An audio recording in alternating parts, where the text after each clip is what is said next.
आज Doubtnut app download करें। Doubtnut पर अपने सभी गणित, रसायन विज्ञान, भौतिक विज्ञान और जीव विज्ञान के डाउट्स का करो सफाया।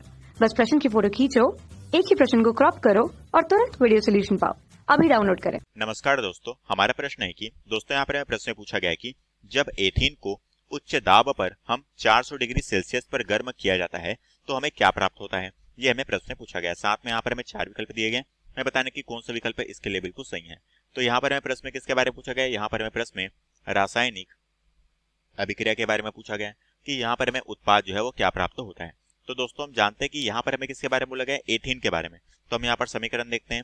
ठीक है, तो दोस्तों हम जानते हैं एथीन का समीकरण क्या होता है। एथीन के सूत्र को हम जानते हैं CH2 डबल बॉन्ड, यहाँ पर होता है हमारा CH2, यहाँ पर 2 कार्बन के मॉलिक्यूल होते हैं, तो ये होता है हमारा एथीन।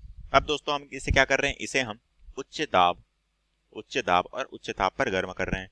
ठीक है, तो हम यहाँ पर इसे उच्च दाब और साथ में 400 डिग्री सेल्सियस पर हम इसे गर्म करते हैं।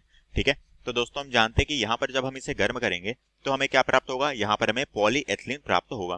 ठीक है, और ये जो हमारे पॉलीएथिलीन है इसकी संरचना उत्पाद के तौर पे किस तरह से होती है, ये होता है CH2, ये होता है हमारा CH2 और यहाँ पर होता है हमारा N मॉलिक्यूल। ठीक है, क्यों, क्योंकि दोस्तों हम यहाँ पर जो अभिक्रिया करा रहे हैं इस अभिक्रिया को दोस्तों हम किस नाम से जानते हैं, इस अभिक्रिया को हम बहुलीकरण क्रिया के तौर पर जानते हैं। ठीक है, ये क्रिया क्या होती है, ये हमारी बहुलीकरण की क्रिया होती है। ठीक है, और ये हमारे किस तरह का बहुलीकरण का उदाहरण है, ये हमारा योगात्मक बहुलीकरण का उदाहरण होता है।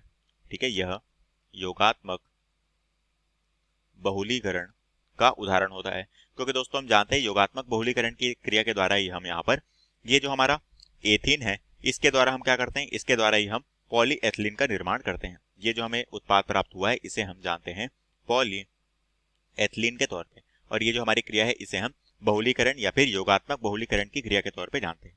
ठीक है, और यही दोस्तों में प्रश्न पूछा गया था कि जब हम यहाँ पर इसे उच्च दाब पर गर्म कर रहे हैं तो हमें यहाँ पर क्या हो रहा है प्राप्त, तो हम इसे कह सकते हैं कि यहाँ पर हमें पॉलीएथिलीन प्राप्त हो रहा है। अब हम देखते हैं कि कौन सा विकल्प सही होगा। पहला दिया गया उसमें बोला गया कार्बन और हाइड्रोजन, तो ये ऑप्शन हमारे यहाँ पर गलत होगा। दूसरा दिया गया पॉलीएथिलीन बनेगा, तो दोस्तों हम जानते हैं बहुलीकरण की क्रिया में पॉलीएथिलीन का निर्माण होगा, तो ऑप्शन बी हमारा बिल्कुल सही दिया गया है। यहाँ पर दिया गया एसिटिलीन और हाइड्रोजन प्राप्त होंगे, तो ये गलत है, इनमें से कोई नहीं, तो ये ऑप्शन भी हमारे यहाँ पर गलत होगा। तो हम कह सकते हैं ऑप्शन बी जो है ये हमारे प्रश्न का राइट आंसर हो जाएगा। कक्षा 6 से 12वीं से लेकर नीट, IIT, JEE वो एडवांस के लेवल तक 1 करोड़ से ज्यादा छात्रों का भरोसा। आज ही डाउनलोड करें डाउटनेट ऐप या व्हाट्सएप करें अपने सारे डाउट्स 8400 400 400 पर।